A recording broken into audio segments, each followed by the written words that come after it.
नमस्कार छात्रों। आज मैं आप लोगों के लिए एक बहुत ही महत्वपूर्ण जानकारी लेकर के आया हूँ। जैसा कि आप सभी जानते हैं, अभी हाई स्कूल और हायर सेकेंडरी का ब्लूप्रिंट आ गया है।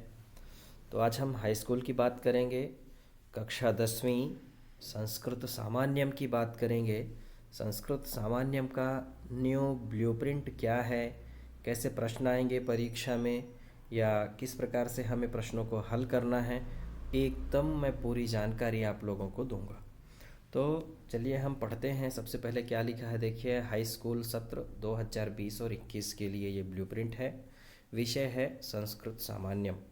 कक्षा 10वीं का ब्लूप्रिंट है और पूर्णांक है 100 नंबर का पूर्णांक रहेगा और 3 घंटे का आपका पेपर होगा। तो ये ध्यान देना है कि पूर्णांक 100 नंबर का ही है। क्या लिखा है देखिए, यहाँ 3 इकाइयाँ देती गई हैं। 3 इकाइयों में, जैसे कि इकाई 1, इकाई 2, इकाई 3 है, 3 इकाइयों में सभी अंकों को बांट दिया गया है। और प्रश्न कैसे रहेंगे हम इसका भी देखते हैं। जैसे कि अध्यायों का विवरण, अध्याय कैसे रहेंगे। सबसे पहले तो वस्तुनिष्ठ प्रकार के प्रश्न रहेंगे। वस्तुनिष्ठ प्रकार के प्रश्न, सभी प्रश्न 1 अंक के होंगे और 30 प्रश्न रहेंगे। पुराना जो ब्लूप्रिंट है उसकी हम चर्चा नहीं करेंगे, अभी हम नए की बात करेंगे। तो 1 अंक के सभी प्रश्न रहेंगे और 30 प्रश्न रहेंगे। कुल 30 ही प्रश्न रहेंगे और 30 नंबर के रहेंगे। अब इसको हमें समझना है कि जो 30 प्रश्न रहेंगे वो क्या क्या रहेंगे। तो जैसे संधि से प्रश्न रहेंगे, ऑब्जेक्टिव ही रहेगा, वस्तुनिष्ठ प्रकार का ही प्रश्न रहेगा। संधि से, समास, समास से भी वस्तुनिष्ठ प्रकार के प्रश्न रहेंगे। प्रत्यय से भी वस्तुनिष्ठ प्रकार के प्रश्न रहेंगे। उपसर्ग से भी वस्तुनिष्ठ प्रकार के प्रश्न रहेंगे।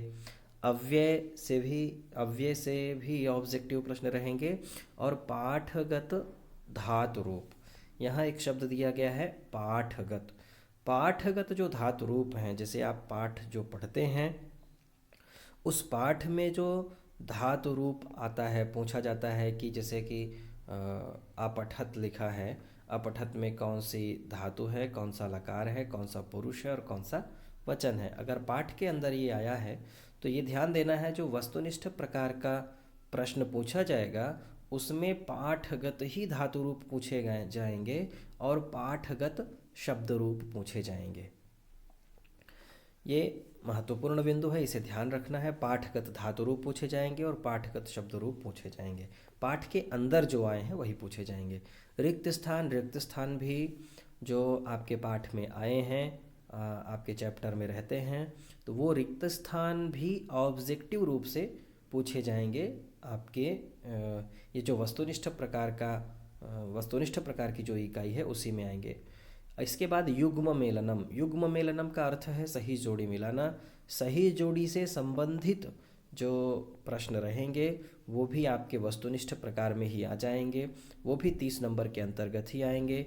विलोम ऑब्लिक पर्याय, पाठ के अंदर जो विलोम शब्द, पर्यायवाची शब्द इत्यादि जो पूछे जाते हैं वो भी आपको वस्तुनिष्ठ प्रकार में ही करना है, वस्तुनिष्ठ प्रकार में ही प्रश्न पूछे जाएंगे। आम ना, आम ना शुद्ध और अशुद्ध जो आता है, जैसे कि वाक्य में वाक्य सही है या गलत है, तो वो भी आमना जो पाठ के अंतर्गत हैं वो आपसे वस्तुनिष्ठ प्रकार में ही पूछे जाएंगे। तो ध्यान ये देना है कि संधि, समास, प्रत्यय, उपसर्ग, अव्यय, पाठगत धातु रूप, पाठगत शब्द रूप, रिक्त स्थान, युग्म मेलन, विलोम पर्याय, आम और ना, ये सभी 1-1 अंक के रहेंगे और 30 प्रश्न रहेंगे। कुल 30 अंक रहेंगे। रिमार्क में भी 30 ही लिखा है, अर्थात 30 ही प्रश्न आपसे पूछे जाएंगे। अब हम दूसरे अध्याय की तरफ चलते हैं, दूसरी इकाई की तरफ चलते हैं। दूसरी इकाई में विषयात्मक प्रश्न है। विषयात्मक प्रश्न के नीचे देखिए लिखा है पाठ से प्रश्न। पाठ के अंतर्गत, पाठ के अंदर जो प्रश्न हैं वही प्रश्न आएंगे यहाँ। और यहाँ लिखा है 3 अंकीय। सभी प्रश्न 3-3 अंक के रहेंगे। हर प्रश्न 3-3 अंक का रहेगा और उसमें से 10 प्रश्न ही आपको करना है। रिमार्क में हम देखेंगे 30 प्रश्न 30 अंक के लिए 30 अंक के लिए तो 30 अंक के लिए प्रश्न रहेंगे। क्या लिखा है, 15 प्रश्नों में से कोई 10 प्रश्न हल करना है। मतलब ये है कि यहाँ आपसे 15 प्रश्न पूछे जाएंगे, परंतु उनमें से आपको 10 प्रश्न ही करना है और ये टोटल 30 अंक के होंगे। और ये पाठ से ही प्रश्न आएंगे, जो आपके चैप्टर हटाए नहीं गए हैं उन पाठों से प्रश्न आएंगे, 3-3 अंक के रहेंगे। तो इस प्रकार से दूसरा हुआ, इसमें 15 प्रश्न रहेंगे, 15 प्रश्न में से आपको 10 प्रश्न करने हैं। अब हम चलते हैं अनुप्रयोगात्मक प्रश्न।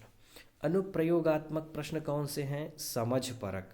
समझ परक जो प्रश्न हैं उन्हें हम अनुप्रयोगात्मक प्रश्न कहते हैं।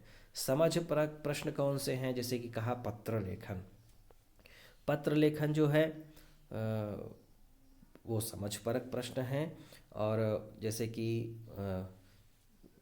बुखार आ जाने के लिए हम पत्र लिखते हैं प्राचार्य महोदय को, तो एक तो अवकाश के लिए पत्र हो गया, दूसरा बहन की शादी है उसके लिए पत्र हो गया, शाला से स्थानांतरण प्रमाण पत्र लेना है उसके लिए पत्र हो गया।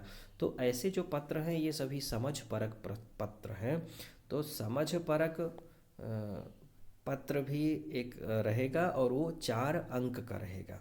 यहाँ देखिए लिखा हुआ है 4 अंक के 10 प्रश्न रहेंगे। यहाँ भी है कि 15 प्रश्नों में से कोई 10 प्रश्न हल करना है। कहने का मतलब ये हुआ कि जो अनुप्रयोगात्मक प्रश्न आएंगे वो आएंगे टोटल 15, उसमें से आपको क्या करना है? 10 प्रश्न ही करना है, वो सभी 4-4 अंक के रहेंगे। यहाँ एक प्रश्न होता है कि जैसे कि निबंध लेखन, अभी तक निबंध लेखन 10 अंक का रहेगा, 10 अंक का रहता था, पर क्या अब वो 4 अंक का हो जाएगा? तो ये भी हमें ध्यान देना है कि हो सकता है, क्योंकि ब्लूप्रिंट में ऐसा लिखा हुआ है निबंध लेखन वो भी समझ परक प्रश्न है और 4 अंकीय, हर प्रश्न 4-4 अंक का रहेगा। ऐसे 10 प्रश्न आपको करने हैं, 15 पूछे जाएंगे और आपको 10 प्रश्न करने हैं, जो कि 40 अंक का टोटल प्रश्न रहेंगे यहाँ। 10 प्रश्न। फिर निबंध लेखन हो गया, इसके बाद श्लोक आते हैं। श्लोक भी हमें समझ परख ही करना है, अर्थात जो आपके प्रश्न पत्र में नहीं रहेंगे श्लोक, उनसे श्लोक उनके अलावा जो आपके प्रश्न पत्र में नहीं रहेंगे, आप अपनी पाठ्य पुस्तिका से दूसरे श्लोकों को लिखना पड़ेगा। तो श्लोक भी रहेगा, वो भी 4 नंबर का रहेगा। व्याकरण धातु रूप, ऊपर मैंने आपको बताया था पाठगत धातु रूप, पाठगत धातु रूप ऑब्जेक्टिव में आएगा, परंतु जो व्याकरण धातु रूप है, जैसे कि पाठ के अंत में जब आप देखेंगे तो भू धातु और गम धातु, सेव धातु, लब धातु इत्यादि के जो धातु रूप हैं, वो धातु रूप आपसे यहाँ पूछे जा सकते हैं या पूछे जाएंगे। अनुप्रयोगात्मक समझ परक में व्याकरण शब्द रूप, जो व्याकरण शब्द रूप है पीछे, राम का शब्द रूप रमा का है, हरि का है, अस्मद युष्मद है, पितृका है, तो वो भी आपसे पूछे जा सकते हैं। एवं पाठ के अनुप्रयोगात्मक प्रश्न, ये भी एक महत्वपूर्ण है। पाठ के अनुप्रयोगात्मक प्रश्न का आशय ये है कि जैसे पाठ में कुछ ऐसे भी प्रश्न, अभी तक क्या होता है कि हम पाठ के अंदर जो प्रश्न रहते हैं, अभ्यास में जो प्रश्न पूछे जाते हैं, उन्हीं प्रश्नों को हम पढ़ते हैं, पाठ को हम बहुत महत्व नहीं देते हैं। पर इस बार ब्लूप्रिंट में परिवर्तन यही हो रहा है कि पाठ के अनुप्रयोगात्मक प्रश्न, मतलब पाठ को आपको अच्छे से समझना है। जैसे कि आप देखिए 5वां पाठ है कक्षा 10 का संस्कृत विषय का, कुटुम्बानुरक्ति ही। अब जो कुटुम्बानुरक्ति ही पाठ है, वह पाठ कहाँ से लिया गया है, इसकी चर्चा पाठ में है, पर प्रश्नों में ये विषय नहीं है। तो हो सकता है कि यहाँ अनुप्रयोगात्मक प्रश्नों में वो प्रश्न भी समाहित कर दे, जैसे कि कुटुम्बानुरक्ति ही कहाँ से लिया गया है, तो महाकवि भास के द्वारा लिखा गया एक ग्रंथ है मध्यमव्यायोगः, मध्यमव्यायोगः से वह पाठ लिया गया है। अब महाकवि भास के बारे में पूछा जा सकता है कि महाकवि भास ने कितने नाटकों की रचना की थी। महाकवि भास ने 13 नाटकों की, 13 नाटकों की रचना की थी। तो कहने का मतलब ये है कि अनुप्रयोगात्मक प्रश्न भी आपसे पूछे जा सकते हैं और वो सभी प्रश्न पाठ से संबंधित होंगे। पाठ के बाहर से कुछ भी नहीं पूछा जाएगा आपसे, पाठ के अंदर से ही पूछा जाएगा, पर वो अभ्यास प्रश्नों में नहीं हो सकता है, इसलिए आपको पाठ को अच्छे से पढ़ना है, पाठ में आपको जोर देना है। वैदिक साहित्य भी एक शब्द यहाँ जोड़ा गया है। इसमें बहुत सारे लोगों की शंकाएं हैं कि वैदिक साहित्य तो हमारे पुस्तक में है ही नहीं। तो वैदिक साहित्य से भी तात्पर्य यह है कि ऐसे कुछ पाठ हैं जो आपके वैदिक साहित्य से रिलेटेड हैं, तो उससे भी प्रश्न पूछे जा सकते हैं, ये हमें ध्यान रखना है। जैसे कि पहला पाठ है, पहला पाठ तो सिलेबस से निकाल दिया गया है, पर वो वैदिक साहित्य से ही पाठ है। वेदों से वेदों के बारे में, जैसे कि शुक्ल यजुर्वेद के वो मंत्र हैं, तो हो सकता है वेदों के बारे में पूछ ले कि वेद कितने होते हैं, 4 वेद हैं। तो इस प्रकार से यहाँ कुछ प्रश्न वैदिक साहित्य के 1-2 प्रश्न हो सकते हैं। ये आपको तैयार रहना है, पाठ को अच्छे से तैयार करना है। विषय से संबंधित मूल जानकारी के प्रश्न, विषय यानी जो आपका संस्कृत विषय है या जो आपका पाठ है, विषयगत जो आपके पाठ हैं, उन पाठों से संबंधित मूल जानकारी के भी प्रश्न आपके ब्लूप्रिंट में हो सकते हैं। आपके जो विश्लेषणात्मक प्रश्न हैं, अनुप्रयोगात्मक प्रश्न हैं, उन प्रश्नों में ये विषय हो सकता है। जैसे कि पत्र, निबंध लेखन, श्लोक, व्याकरण धातु रूप, व्याकरण शब्द रूप एवं पाठ के अनुप्रयोगात्मक प्रश्न, वैदिक साहित्य विषय से संबंधित मूल जानकारी के प्रश्न, ये सभी 4-4 अंक के रहेंगे और 10 प्रश्न ही करना है। 15 प्रश्न आएंगे आपको यहाँ, 15 में से आपको 10 प्रश्न ही करना है, कुल 100 अंक का आपकी परीक्षा होगी। इसके बाद देखिए क्या लिखा है, निर्देश लिखा है कुछ, उसे हमें पढ़ना है। विषय से संबंधित आधारभूत जानकारी के प्रश्न जिनके आधार पर इकाई एवं विषय वस्तु नियत है पूछे जा सकते हैं। कहने का मतलब ये है कि विषय से संबंधित जो आधारभूत जानकारी के प्रश्न हैं, जिनके आधार पर इकाई एवं विषय वस्तु नियत है, जिनके आधार पर यह जो इकाई और विषय वस्तु बना दिया गया है, जैसे कि यहाँ देखिए ये जो इकाई का निर्धारण किया गया है, तो इनसे संबंधित विषय ने पाठ से संबंधित ये सभी ने प्रश्न आ सकते हैं।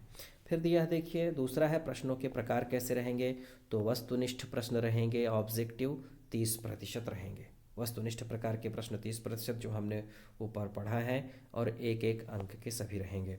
विषय पर आधारित प्रश्न सब्जेक्टिव वो भी 30% ही रहेंगे, जो कि 3-3 अंक के रहेंगे, और हमें 10 ही प्रश्न आपको मिलेंगे, वो सभी 3-3 अंक के रहेंगे। लगभग 75 से 100 शब्दों में लिखना पड़ सकता है। इसके बाद विश्लेषणात्मक प्रश्न हैं, अनुप्रयोगात्मक जो प्रश्न हैं, विश्लेषणात्मक प्रश्न हैं, 40% रहेंगे, वो सभी 4-4 अंक के रहेंगे। लगभग 120 से 150 शब्दों में उन्हें लिखना है। अब दिया विषय पर आधारित, विषय पर आधारित का मतलब ये है, ये जो 30% सब्जेक्टिव प्रश्न रहेंगे एवं विश्लेषणात्मक प्रश्नों में विकल्प इस प्रकार होंगे।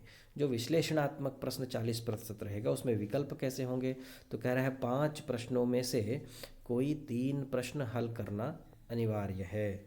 आपको 5-5 प्रश्न, जैसे कि 15 प्रश्न रहेंगे तो 5-3-15 प्रश्न रहेंगे, 15 प्रश्नों में से कोई 3 प्रश्न हल करना अनिवार्य रहेगा। तो 5-5 का जो ग्रुप बनेगा उसमें, तो उसमें से 3-3 प्रश्न आपको करना है। हो सकता है एक में चौथा प्रश्न भी आपको करना पड़े। इस तरह से 10 प्रश्न वहाँ हो जाएंगे। अगला देखिए जो दिया है, 6 प्रश्नों में से कोई भी 4 प्रश्न हल करना अनिवार्य है। अब यहाँ 6 प्रश्नों में से 4 प्रश्न हल करना अनिवार्य है। 6 प्रश्न पूछे जाएंगे, उन 6 प्रश्नों में से 4 प्रश्न आपको हल करना अनिवार्य रहेगा। इस प्रकार से आशा है कि आपको ब्लूप्रिंट समझ में आया होगा, और कोई भी यदि आपकी शंका है तो आप वीडियो में कमेंट कर सकते हैं, और इस वीडियो को ज़्यादा से ज़्यादा छात्रों के पास भेजें, जिससे सभी छात्रों को ब्लूप्रिंट स्पष्ट रूप से समझ में आ जाए। तब तक आप सभी को नमो नमः।